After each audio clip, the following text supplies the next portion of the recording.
La educación en línea dejó de ser algo nuevo hace muchos años, especialmente después de la pandemia hacia acá. Hemos tenido muchas instancias en las que la educación en línea se ha integrado dentro de nuestra práctica educativa de manera muy normal. Sin embargo, ahora tenemos que preguntarnos cómo nosotros podemos diseñar experiencias en línea que sean de verdad de alto impacto para nuestros estudiantes. ¿Cómo hacemos que ese curso en línea tenga un diseño coherente, pero a la vez que tenga un efecto que haga que la gente pueda aprender?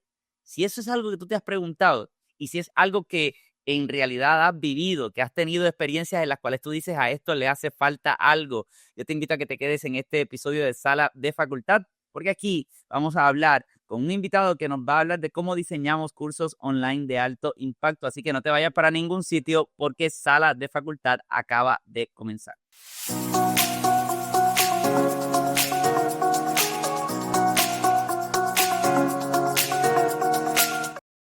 Y qué bueno que podemos estar en otro episodio más de Sala de Facultad, un espacio de docentes para docentes. Sala de Facultad es el espacio de conversación para la comunidad docente de habla hispana. Como siempre te digo, si no lo has hecho aún, suscríbete a este canal, Sala de Facultad. Recuerda, hay muchos de ustedes que están viendo este canal, pero no se han suscrito. Y es importante para que así sepas cuando publicamos nuevos episodios. A la vez, te recuerdo que Sala de Facultad no es solamente este programa de entrevistas, sino que Sala de Facultad tiene diversos programas. Tenemos este programa de entrevistas, pero también tenemos un programa de noticias que se publica con el doctor José Ferrer, que hablamos de noticias educativas y noticias tecnológicas, especialmente inclinadas al área de inteligencia artificial, donde él reacciona a alguna noticia. Tenemos un programa de emprendimiento con la doctora Neila Rivera Caño y tenemos un programa de tecnología educativa con la doctora Clarienit Ramos. Todo eso generalmente en nuestra temporada regular ocurre. Si estás viendo este programa en verano, te vas a dar cuenta que estamos en receso de muchos de esos episodios porque estamos preparándonos para la próxima temporada que comienza en agosto de este año. Así que te invito a que mires todos los episodios que hemos publicado y que te mantengas siempre pendiente a lo que vamos a publicar. Bueno, hoy vamos a tener con nosotros a Jesús Rodríguez Cortés. Jesús posee un bachillerato en tecnología en ingeniería electrónica y una maestría en administración de empresas. Actualmente estudia un doctorado en educación con concentración en Instructional Technology and Distance Education. Y él se ha desempeñado por más de 30 años en la industria de telecomunicaciones. Es consultor en tecnología de diversas empresas y a la vez es un innovador en diversas áreas. Él hace muchas cosas relacionadas a la tecnología y a la educación y a mí me alegra mucho tenerlo con nosotros en este episodio. Así que bienvenido, Jesús, a esta Sala de Facultad. Muchas gracias, Marco. Es mi privilegio compartir contigo y con esta audiencia distinguida. Me alegra mucho que puedas estar con nosotros. Tú y yo llevamos mucho tiempo conectados, pero es la primera vez que te presento a esta audiencia. Así que me alegra mucho y yo sé que tú haces muchas cosas, pero has tenido podcasts y produces diversos podcasts y diversas experiencias educativas en video y en línea. Y por eso queríamos dialogar al respecto de cómo nosotros trabajamos cursos en línea, porque esto, Jesús, es algo que, como yo decía en la introducción, no es nuevo. Llevamos ya muchos años de trabajar, todas las universidades, las instituciones han integrado cursos en línea, pero me parece que a veces nosotros en el proceso de diseño quizás prestamos atención a cosas que quizás ya no son tan importantes y dialogábamos al respecto de qué es lo que hace que quizás no estemos dando en el clavo, quizás es esa visión tradicional de cómo veíamos un curso en línea. ¿Cómo tú ves esa diferencia entre la visión tradicional y quizás lo que debiéramos estar implementando en esta época? Definitivamente, la pandemia cambió el web y nos llevó a hablar de alguna manera lo que se visualizaba para el 2030 a largo de 10 años. Así que eso supone un estrés, supuso y supone un estrés para las entidades educativas, sea la que sea, de cualquier orden, desde K a 12 y a nivel de posgrado. Así es. Entonces, nos ha planteado el reto de pasar de un entorno completamente presencial a uno que se convirtió en completamente digital, con sus retos, y nos dejó con el saldo de un ambiente de estudios híbrido, lo que significa que no va a ser 100% presencial, no va a ser 100% digital, va a ser la combinación de ambos. Hay instituciones quienes entienden que se pueden ir y conforme a las acreditaciones que tienen las agencias con ellos, porque no todas las instituciones pueden irse completamente en línea o hacer entornos híbridos. Eso depende del nivel de acreditación que tenga a nivel de Mid-State y las diferentes entidades que rigen, incluyendo en el área de Puerto Rico.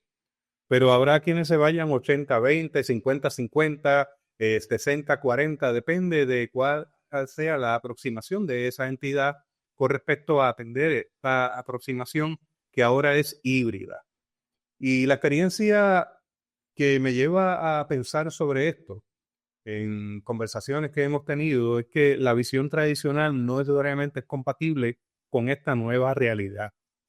Y meditando desde las tecnologías instruccionales, pero también desde el salón de clase, porque tengo la bondad, ¿verdad? Tengo el beneficio de haber compartido en ambos lados, tanto como diseñador instruccional, programador de sistemas de enseñanza, productor de multimedios para módulos educativos, también estar frente al salón de clase, enfrentando la experiencia de un acercamiento híbrido en la educación, pues definitivamente hay unos cuestionamientos y lo primero sería que la visión tradicional no necesariamente aplica para desarrollar lo que sería el curso perfecto.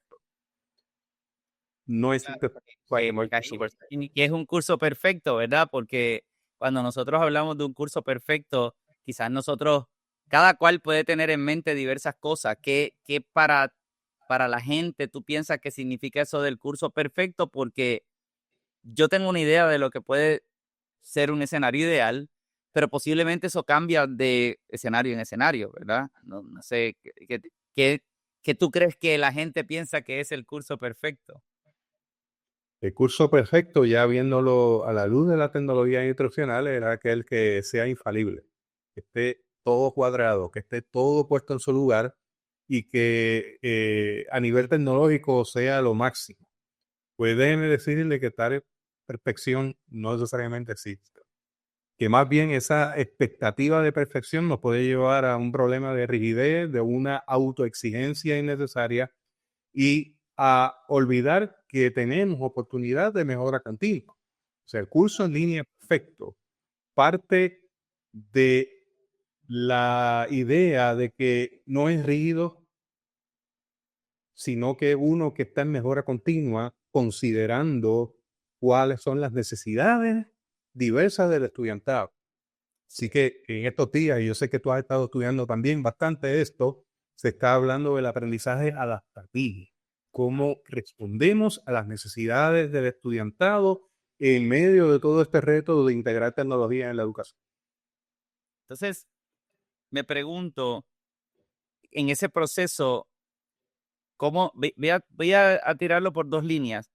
Una, ¿qué necesitamos los docentes para, para adaptarnos a esta nueva realidad? Porque aunque hay un componente administrativo de cómo se diseña ese curso en línea, hay también un componente individual de cómo yo diseño mi clase particular, ¿verdad? Cómo yo trabajo esa experiencia educativa.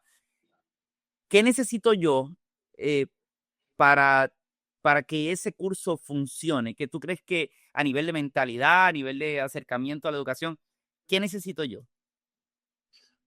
Todo está dirigido a información que sigue creciendo cada vez más. Así que eso supone más bombardeo de esa información. Eso supone automatización, eso supone lo que has hablado en innumerables ocasiones, la inteligencia artificial dentro del aula, que es un asunto que ahora mismo se está discutiendo a cabalidad en términos de las guías de adopción con eso. Habiendo establecido esa visión de futuro, se necesita cambiar la mentalidad Y quizás aquí pues, esto puede ser un poco chocante lo que voy a decir, porque venimos de un entorno educativo donde tenemos control absoluto. Y eso tiene una razón de ser que la podemos dejar para otro momento discutirla, pero crecimos en un entorno de control absoluto que requiere que cambiemos ahora, transicionemos a una flexibilidad y experimentación. Con los cambios de paradigma, particularmente con los sistemas de tecnología educativa. Disculpa que te interrumpa. Cuando tú piensas en control absoluto, estás pensando en el control que los docentes estábamos acostumbrados a tener.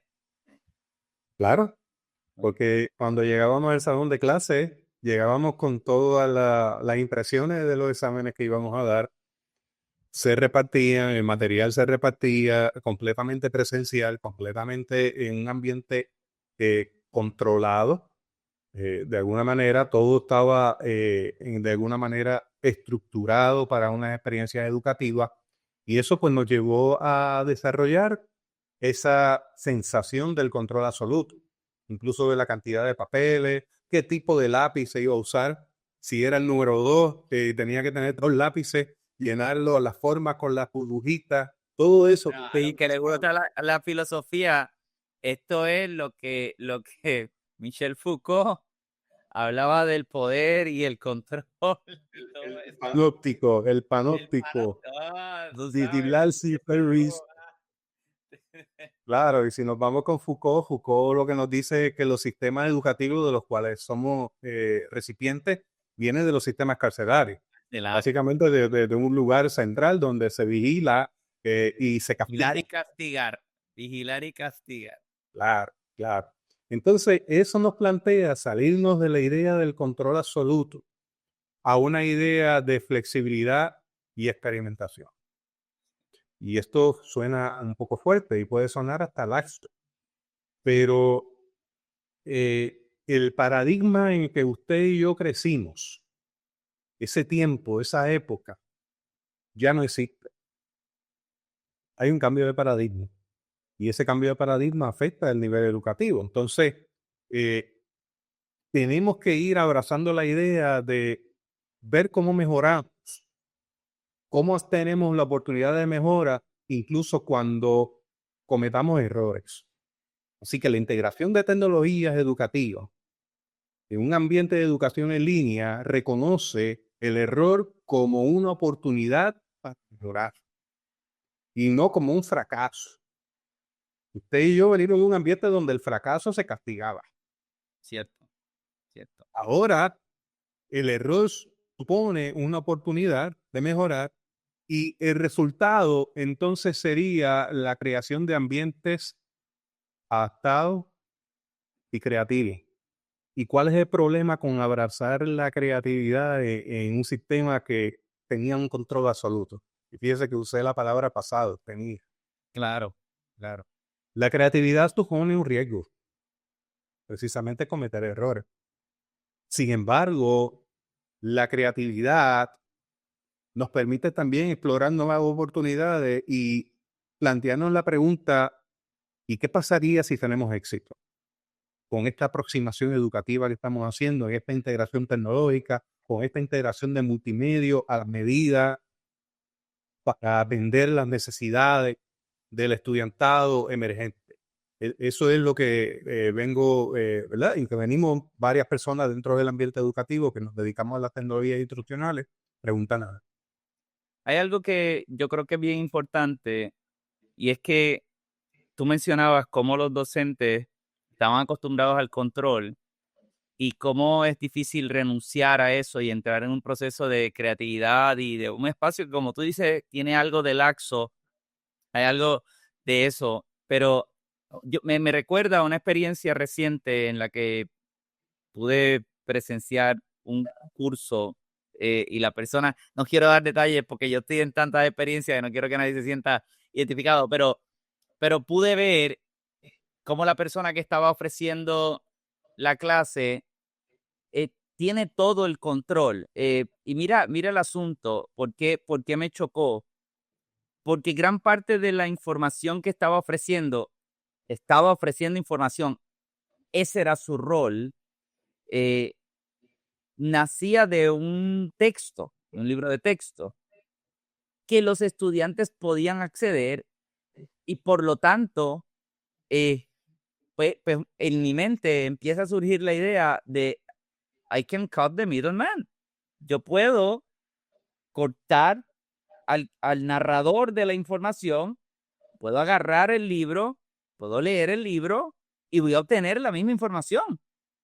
Y por lo tanto, los docentes tenemos que preguntarnos si lo que nosotros estamos haciendo es brindar información, porque en la era de la información, eso no tiene ningún sentido. El ser el generador de la información, eso tenía sentido cuando la gente no tenía internet, cuando la gente no tenía acceso a la información, mucho menos ahora con experiencias de inteligencia artificial, con software que te proveen un deep research en 10 minutos sobre un tema. Y en ese sentido, esa renuncia creo que se le hace difícil al docente porque los lleva a pensar, ya yo no soy necesario. Y ahí creo que está el asunto, el decir, lo que yo pensaba que era mi fortaleza, que era que yo sé mucho, ya no tiene sentido. Pero yo tengo que dejar de pensar que mi valor está en cuánto yo sé, porque ChatGPT sabe más que yo. Y esto plantea un reto en los métodos de evaluación, porque a nivel de incluso posgrado privilegiamos la palabra escrita por encima de buscar competencias para probar aprendizaje. Pero yo creo que eso es otro tema de otro día. Pero es que tú me planteas sobre las aproximaciones educativas me lleva a pensar en dos autores que nos han planteado otras ideas a nivel educativo. Uno de ellos está en Europa, ¿verdad? Ken Robinson. Ken Robinson promueve que nos acerquemos en ambientes educativos con creatividad, y dando espacio a las necesidades del estudiante. Entonces, todos los esfuerzos que llevamos a cabo en el aula debe estar acompañados de ese matiz, de esa intencionalidad de responder con creatividad al reto que supone la hibridez y al ocuparnos de atender las necesidades del estudiantado a base de sus distintas aproximaciones con el aprendizaje. Eso me lleva entonces a no a acercarnos un poco más acá al continente nuestro, al área occidental. Si usted mira a Paulo Freire nos propone también una aproximación creativa a la educación, pero él tiene una frase que me ha calado profundo y es tan simple y tan poderosa. Paulo Freire nos dice, nos indica en sus escritos de que no hay docencia sin disencia. No hay docencia sin disentir. Por lo tanto, lo que plantea es que tanto tiene que decir la facultad como tiene que decir quien participa del proceso de enseñanza-aprendizaje. De acuerdo. Entonces, la enseñanza-aprendizaje no es unidireccional. Considera también el punto de vista, el contexto de ese estudiante, sus vivencias, su formación de alguna manera, ¿verdad? Para estipular. Así que no hay docencia sin disencia y eso reta el modelo de control absoluto, donde yo digo de manera unidireccional en una cátedra, esto es así. Lo curioso es que Paulo Freire habló todas estas cosas antes de que nosotros integráramos todas las tecnologías que nosotros estamos integrando dentro de nuestras salas de clase. O sea, estamos hablando de alguien que entendió algo, que la educación no es el espacio necesariamente donde se ofrece, pero claro, la intención, el objetivo con el que yo diseño la experiencia educativa, pues sí se va a moldar quizás al espacio, porque él hablaba de esto mismo que estamos hablando, de que el docente, bueno, de la famosa idea esta de la educación bancaria, de que los docentes empiezan a tirar información en los estudiantes y los estudiantes son como cuentas bancarias que van ahí almacenando información. Eso es viejísimo. O sea, nosotros estamos hoy hablando de algo que no es nada nuevo. Lo que pasa es que creo que, como tú decías, la pandemia, la tecnología nos tiró a la calle a algo distinto y de momento está todo el mundo ahora planteándose qué hago. Bueno, pues de una vez y por todas hacer la educación lo que se supone que fuera. Espacios que sean creativos y de verdadero aprendizaje, pero hay que soltar un poco y en ese sentido me gustaría preguntarte al respecto del diseño propiamente. Hablamos de diseñar cursos de alto impacto. ¿Qué tiene que tener ese diseño? Ya habremos hablado de creatividad, pero ¿cómo yo sé si de verdad está funcionando? ¿Cuáles son esos objetivos?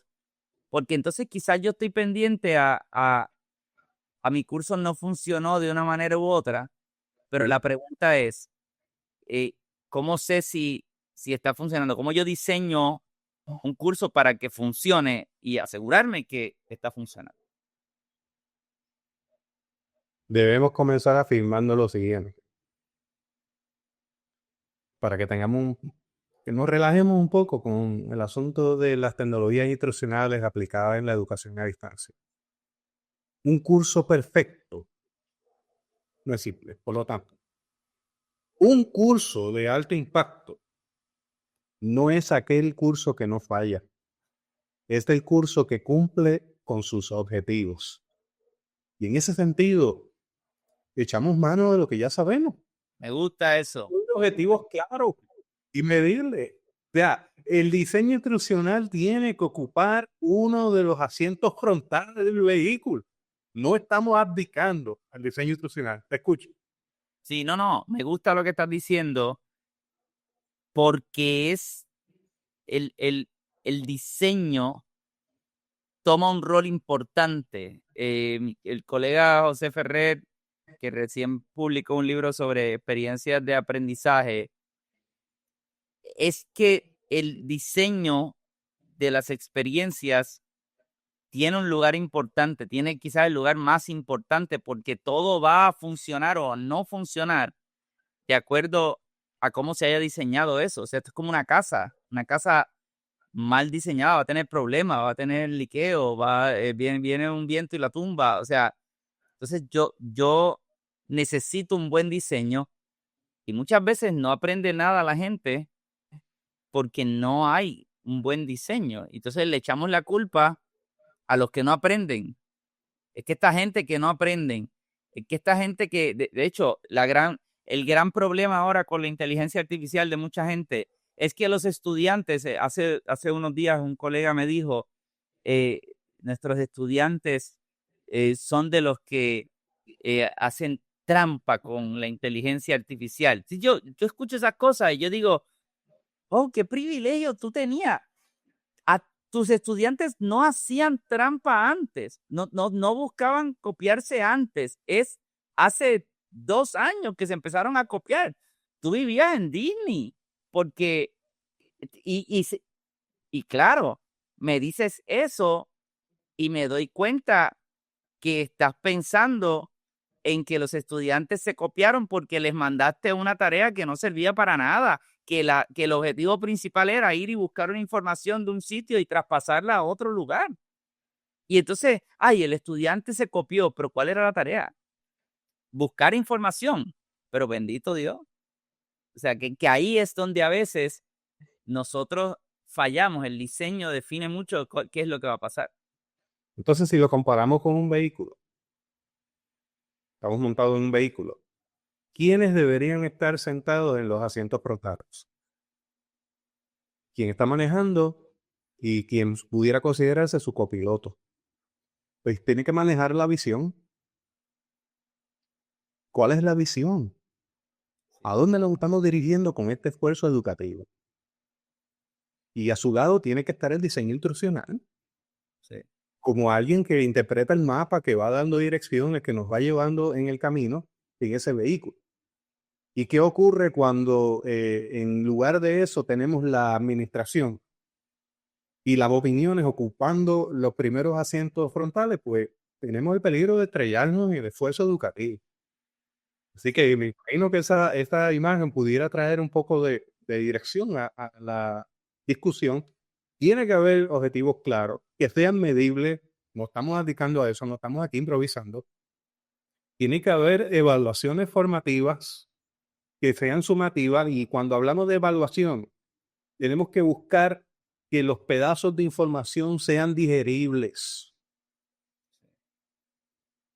Digeribles.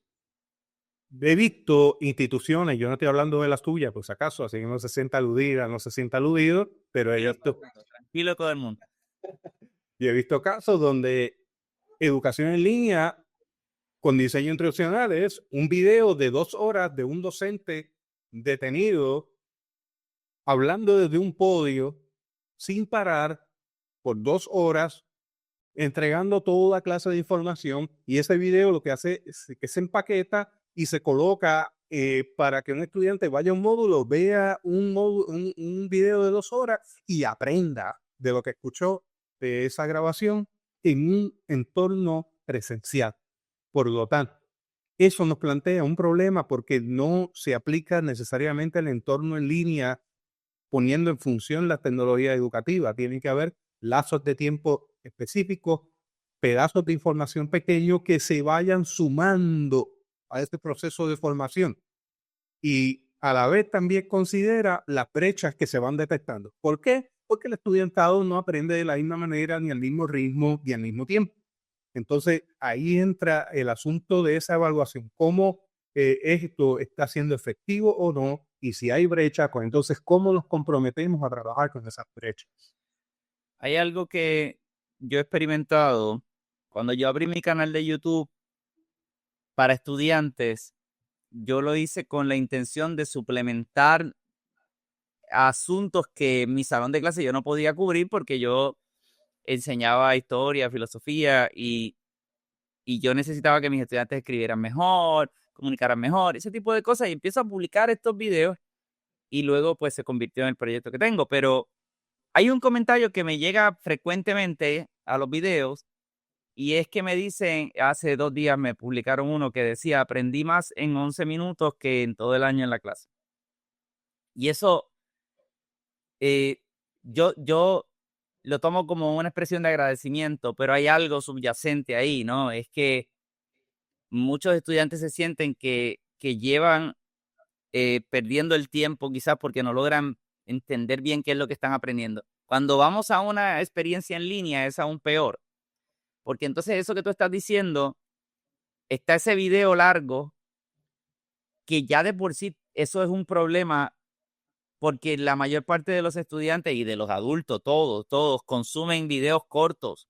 Todos consumimos videos cortos de 30, 60, 90 segundos y de momento yo te zumbo un video de 1 hora y 30 y eso es un asunto que el cerebro empieza a protestar porque no logras, no estás acostumbrado a eso. Y para colmo, tratas de emular en un LMS, un sistema de esto de gestión de aprendizaje, lo que hacíamos en el salón presencial. Y ahí entonces sí hay un rollo completo, ¿verdad? ¿Qué errores más comunes tú ves en ese proceso de diseño? ¿Cuáles son esos errores más comunes a la hora de diseñar experiencia en línea? Precisamente el querer trasladar el salón de clase presencial literalmente al entorno en línea no se puede aplicar. Lo que supone entonces que hay que digitalizar adaptando. Vuelvo y repito de otra forma. No se puede digitalizar sin adaptar. Muy bien. Los medios tienen su forma. Creo que Michael McLuhan nos dijo en la teoría de la comunicación de que el medio es el mensaje.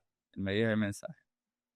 Y yo no puedo aspirar, usando el ejemplo anterior, a colocar 2 horas de una conferencia sin pausa sobre un tema, una conferencia magistral brindada en un podio, en un auditorio, por allá en una universidad, ¿sabe dónde?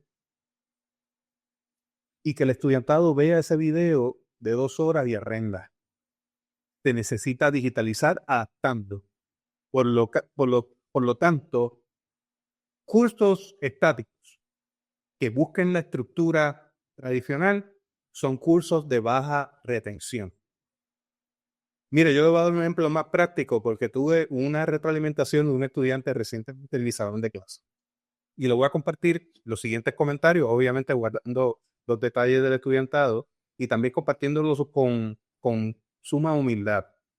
Porque Marcos y yo que hemos hablado innumerables ocasiones, debo decir, sobre esto, queda algo claro para nosotros. Amamos lo que hacemos. Sentimos pasión por la educación. Así es. Y precisamente por ese amor y por esa pasión es que todos los días nos planteamos estas preguntas. ¿Cómo somos más efectivos en la enseñanza, aprendizaje? ¿Cómo somos más pertinentes, contextuales, relevantes a un estudiantado que vive en un contexto totalmente distinto al contexto en el que usted y yo crecimos? Y vuelvo y repito, el contexto en el que usted y yo crecimos no existe. Así que eso supone cambio de paradigma. Déjeme compartirle esto porque esto tiene la esencia de lo que quiero comunicarte. Vale. Estimado profesor Jesús Rodríguez, le escribo este mensaje con el corazón lleno de agradecimiento por la clase excelente que nos impartió este semestre. Cada encuentro fue un oasis en medio del camino, un espacio donde no solo aprendimos, sino que nos renovamos.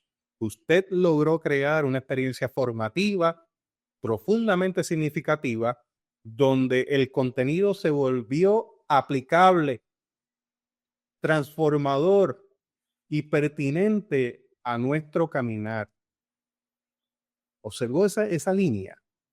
El contenido tiene que convertirse en algo aplicable, transformador y pertinente. No es simplemente acumular información por tener un acervo de conocimiento. Sí, del que yo haga gala en cualquier espacio. Pues por supuesto eso tiene su lugar, eso tiene su foro, eso tiene incluso su simposio, pero cuando vamos desde la perspectiva de Freire, desde la perspectiva de Robinson, esto es lo que debe traducirse. Entonces me escribe algo más. Gracias por su pasión, por su creatividad y por su entrega. Fíjense que la creatividad está ahí. Sí. Y todo en algo positivo, en el aprendizaje. Y dice, lo aprendido no quedará almacenado en un cuaderno ni archivado en una memoria académica. Todo lo que recibimos en su clase ya está siendo integrado en mi plaza de trabajo. Estoy convencido de que este conocimiento será muy bueno para el área donde estoy y que va a impactar otras vidas y otra gente con la que entramos en contacto. Entonces, ¿acaso esa no debería ser la aspiración de la educación? Claro. La transformación. Porque eso que te está poniendo ese estudiante revela que hubo un proceso de transformación en su mente que ahora va a poner en práctica. Lo que aprendió, hizo clic allá adentro. ¿Qué es lo que uno busca cuando uno está enseñando? Uno quiere que haya una experiencia, el aha moment ese donde el estudiante dice, pum, esto me lo llevo. Ahora, tú mencionabas esta famosa frase del medio es el mensaje, pero me parece que a veces hemos convertido la tecnología en el fin y tú y yo hablábamos de que la tecnología no es el fin, sino que es el medio. Entonces, no es lo mismo el medio que el fin, ¿verdad? Hay una colega que yo lo he repetido aquí varias veces, que ya siempre repite la frase de teaching first, technology second, porque es lo mismo que tú estás diciendo, ¿no? La tecnología no es el fin, sino es un medio. ¿Cómo nosotros usamos la tecnología como medio y no como fin? Porque a veces decimos, ya, tengo la clase en línea, montamos la clase, hay videos ahí, hay un montón de material ahí, lo logramos. Pero ¿cómo hacemos que se convierta en el medio para que la experiencia de aprendizaje sea en realidad el fin? Insistimos en que tienen que haber objetivos de aprendizaje y lo repetimos hasta el cansancio. Si no tenemos objetivos de aprendizaje, no tenemos el andamiaje que necesitamos para poder integrar tecnología. Ahora bien, integramos tecnología. ¿Para qué integramos tecnología? Para que mejoren la interacción, para que mejore la personalización. Y mientras te estoy diciendo esto y seguimos trabajando el tema de inteligencia artificial en nuestros diferentes frentes, me he dedicado al estudio, que hay pocos, pero hay unos estudios muy buenos, me he encontrado algunos 22, que están revisados por pares, que son estudios académicos, que habla de la integración de la inteligencia artificial. Miren, no para ahorrarnos tiempo, no para hacer trampa en el examen, no para inventarnos fuentes que no existen, no para la alucinación. Estamos hablando de algoritmos de inteligencia artificial que bien utilizados, que bien adiestrados, pueden asistir en la personalización, es decir, en el aprendizaje adaptativo para estudiantes diversos. Y en este caso, el estudio indica que si se usa bien el algoritmo, se cura la información, podemos hacer un aprendizaje adaptado para neurodiversidad. Por ejemplo, uno de esos casos que tenemos en nuestra aula, en diferentes lugares. Ajá. Entonces, aquí estamos hablando de una tecnología al servicio de necesidades especiales, como lo es el espectro de neurodiversidad. Para eso hay que educarse, para eso hay que experimentar, para eso hay que conocer. Y tenemos que abandonar entonces estos bastiones en donde nos hemos metido de miedo, de que ahora la plaza de trabajo se va a trasladar, que expone en peligro la integridad académica y tantas ideas que ahora mismo yo escucho hablar en docentes, que me apena mucho que se vayan solamente para ese lado y no consideren estos estudios serios que están ocurriendo ahora mismo, donde podemos integrar algoritmos para añadir valor. Entonces, por el otro lado, según te he dado este ejemplo, también tengo que dar el otro ejemplo. No toda tecnología es aplicable si no tiene valor añadido. Por lo tanto, integrar tecnología compleja sin valor añadido es la receta del desastre. Sí, pero Esto requiere un estudio y requiere ver las cosas en justa perspectiva. tú mencionaste algo clave, es qué tecnología y para qué. Porque poner tecnología, porque sí, este ejemplo lo he dado en infinidad de ocasiones, eh, pero este es un caso muy de Puerto Rico y posiblemente de Estados Unidos, ¿verdad? Porque aquellos colegas que nos escuchan en Latinoamérica puede ser que su experiencia haya sido un poco distinta. Pero cuando vino la pandemia, los que estamos en la jurisdicción de Estados Unidos, todas las instituciones educativas de educación superior y las de K12 también, pero especialmente voy a hablar de las de educación superior, todas recibieron los fondos aquellos eh, que, cuyo propósito era digitalizar lo más posible y equipar a los salones eh, en tecnología. Y todos los salones universitarios en Puerto Rico se equiparon con pantallas táctiles, a veces 2 pantallas por salón, con cámaras que persiguen al que está hablando, con micrófonos que bajan del techo. Yo he ido a muchas universidades en Puerto Rico y no he ido a una sola que no tenga eso. Está brutal y pantalla aquí táctil y por todos lados. La educación cambió cero cambió. Le metimos un montón de tecnología y no sirvió de nada. ¿Por qué? Porque no es poner tecnología por ponerla. Es que tú lo mencionaste, los objetivos de aprendizaje. Entonces, ese es un ejemplo. Pero todas las universidades pagan algún LMS. Prácticamente todas pagan alguno, cualquiera, Blackboard, Canvas, el que sea.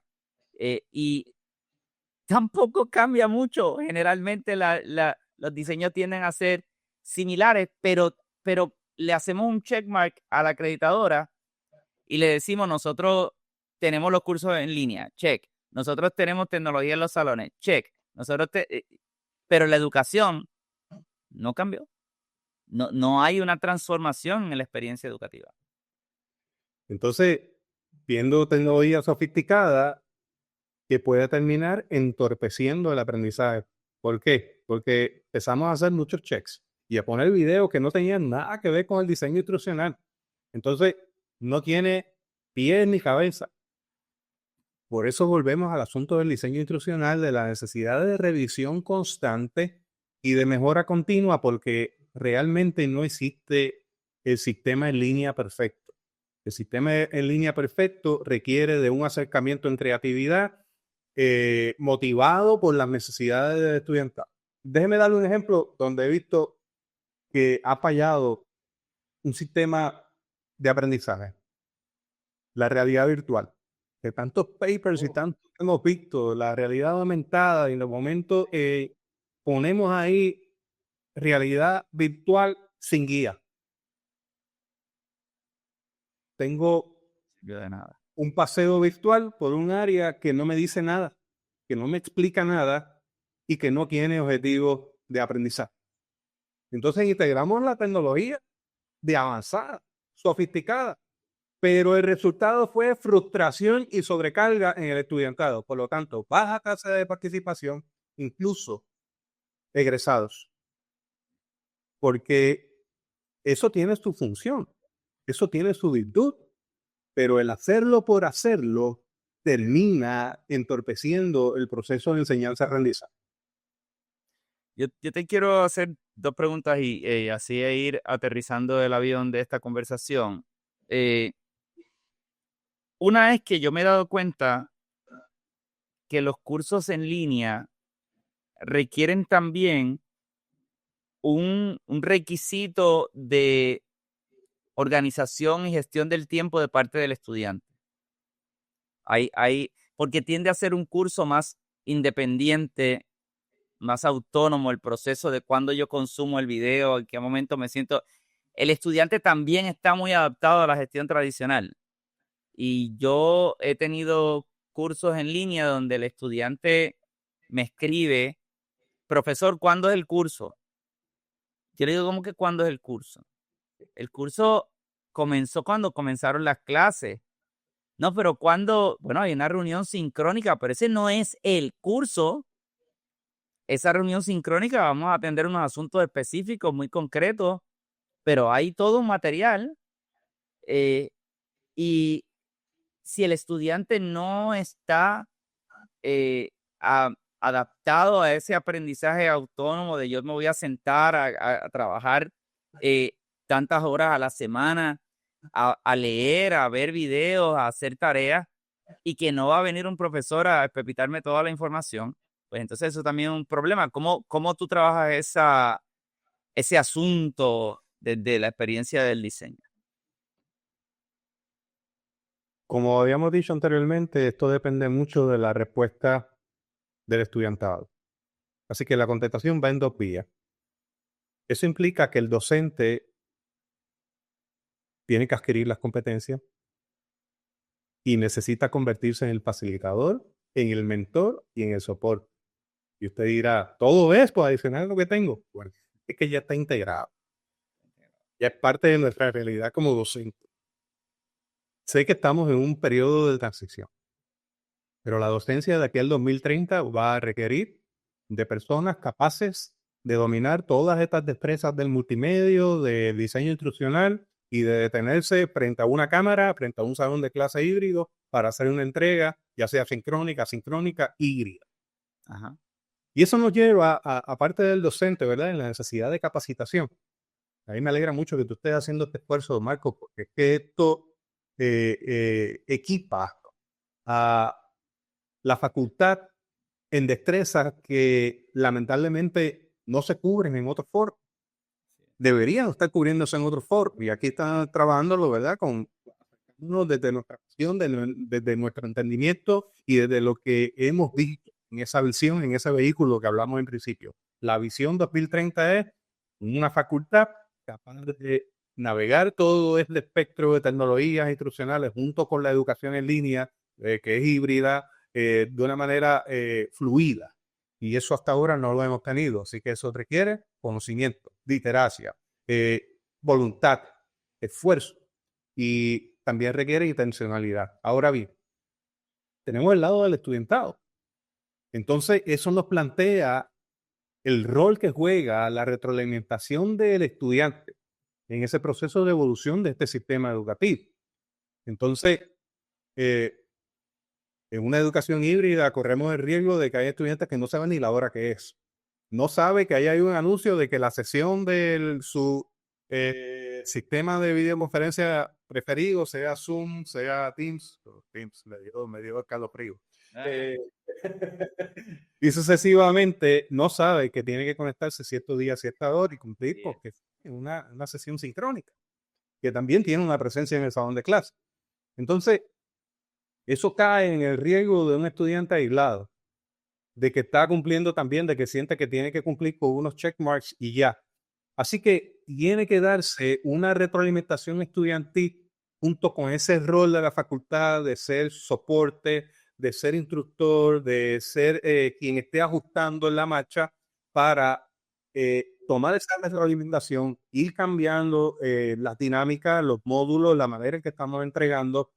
Tiene que existir un análisis del desempeño del estudiante, a ver por qué está funcionando de esta manera, por qué no está funcionando de esta otra, e ir mirando en el camino cuáles son los ajustes que tenemos que hacer basados en tendencias. Como les dije, hace 20, 30 años atrás, usted podría tener un diseño instruccional que podía estar dando 10 años corridos en el aula sin cambios prácticamente, o cambios mínimos en términos de la edición del libro base, en términos de la manera de expresar los módulos, en términos de los laboratorios. Ese tiempo pasó. Ahora el ajuste está basado en tendencias. ¿Cuáles son las tendencias de integraciones? ¿Cuáles son esos elementos de retroalimentación del estudiantado? ¿Y cuáles son esas competencias del facultativo para responder a esa nueva realidad?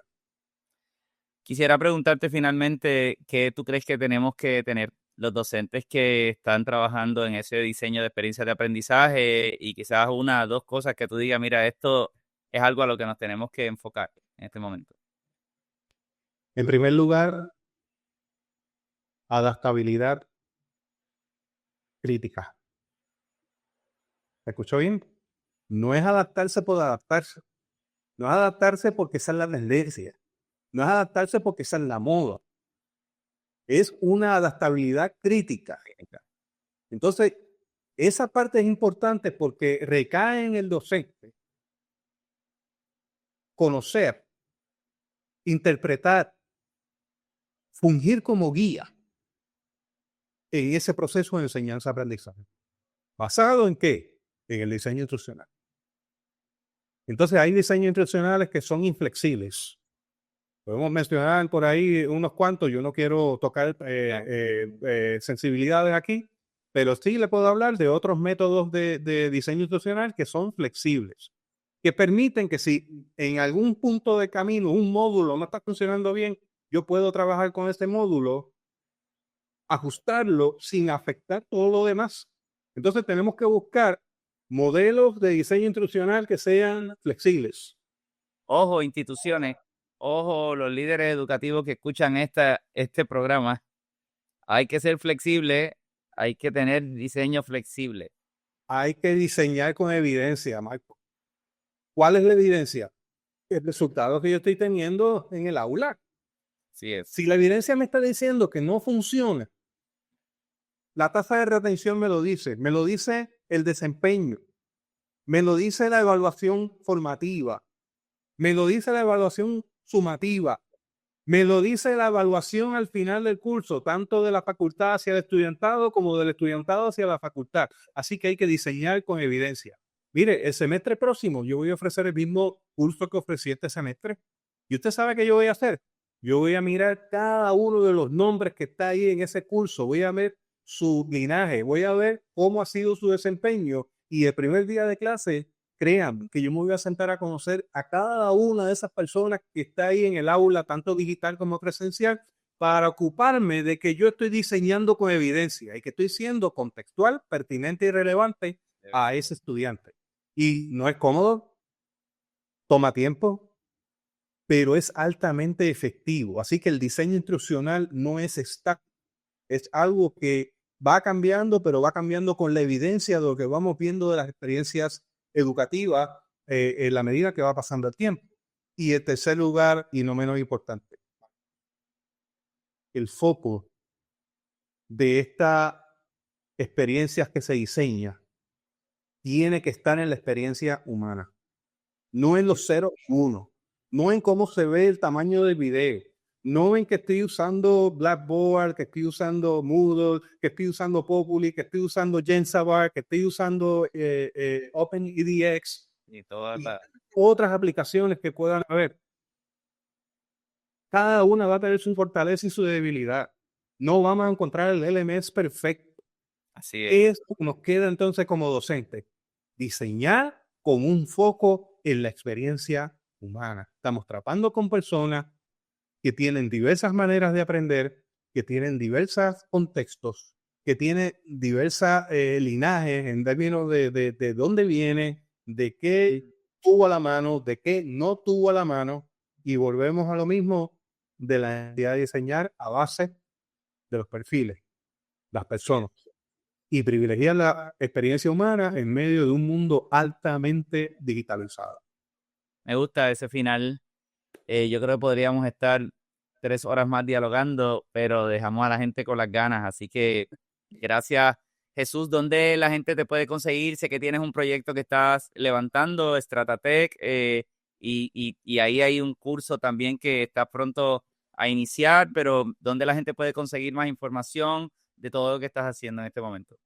Agradecido por esta oportunidad. Mi experiencia de vida me ha llevado a transitar el área de las ciencias duras, entiéndase todo el área de tecnología, en telecomunicaciones y en diversas tecnologías, desde el código hasta detenerme frente a un salón de clases.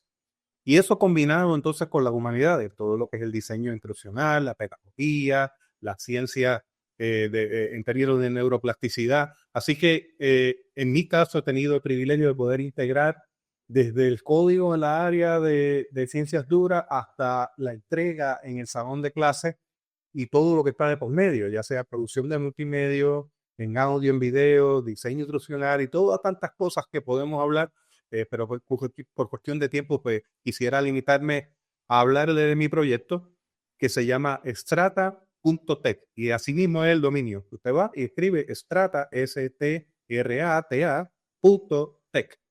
¿Y a qué se dedica este proyecto? Este proyecto trabaja 3 áreas medulares. Lo primero es el diseño. Y hemos hablado de diseño instruccional, algo que atendemos puntualmente, pero también hacemos diseño de redes. Trabajamos dentro de ese diseño la integración también de salones inteligentes, o sea que diseñamos entornos educativos personalizados para atender las necesidades de cada uno de los clientes. Por el otro lado, además del diseño, pasamos al área de educación, todo lo que tiene que ver con educación, desde sistemas de educación a distancia, integración de tecnología, hasta capacitación. Recientemente, pues hemos incorporado un curso que ha tenido éxito. Gracias al Señor, pues tenemos una audiencia muy diversa, mayormente de nivel doctoral, que está entrando a un curso intensivo de 4 semanas que va a contar con 8 sesiones de 2 horas y media cada una, que es inteligencia artificial para educadores. Y vamos a correr todo desde la A hasta la Z, incluyendo el diseño instruccional, pero también la creación de multimedia, el trabajo de audio, todo lo que supone el reto para un educador. Así que está sumamente especializado, está dirigido a educadores, pero también a personas que estén dedicadas a la formación, personas que sean conferenciantes, personas que se dedican al diseño instruccional pueden tener ventaja de este curso.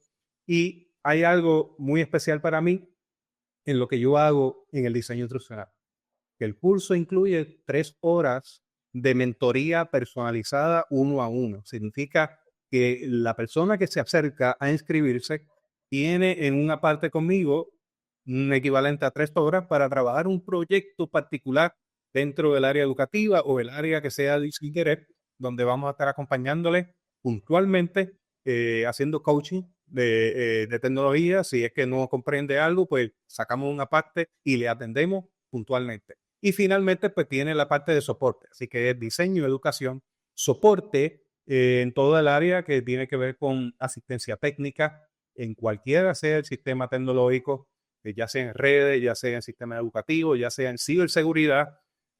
Así que tenemos esa paleta de servicios para ofrecer a la comunidad y personalizamos esos servicios conforme a las necesidades. Así que quedamos a su disposición. Entonces, ahí estamos a su servicio en todo aquello que sea útil. Y no lo dijimos, pero Jesús es un hermano en la fe y tiene gran parte de su experiencia dentro del ambiente de iglesia. Así que aquellos que nos escuchan, que es una gran cantidad de personas que son también hermanos de la fe y que sirven en alguna iglesia, busquen a Jesús, que tiene mucha experiencia en ese campo y les puede dar la mano. Bueno, Jesús, muchas gracias por estar aquí. Esta es la primera, pero no será la última, así que ya luego volvemos a comunicarnos y me vas a contar cómo ha ido este proyecto. A ustedes les invito a que se mantengan conectados. Este verano vamos a sacar una serie de conversaciones así más relajadas al respecto de diferentes temas, así que siempre manténganse conectados a Sala de Facultad, un espacio de docentes para docentes. Nos vemos en la próxima. Luego.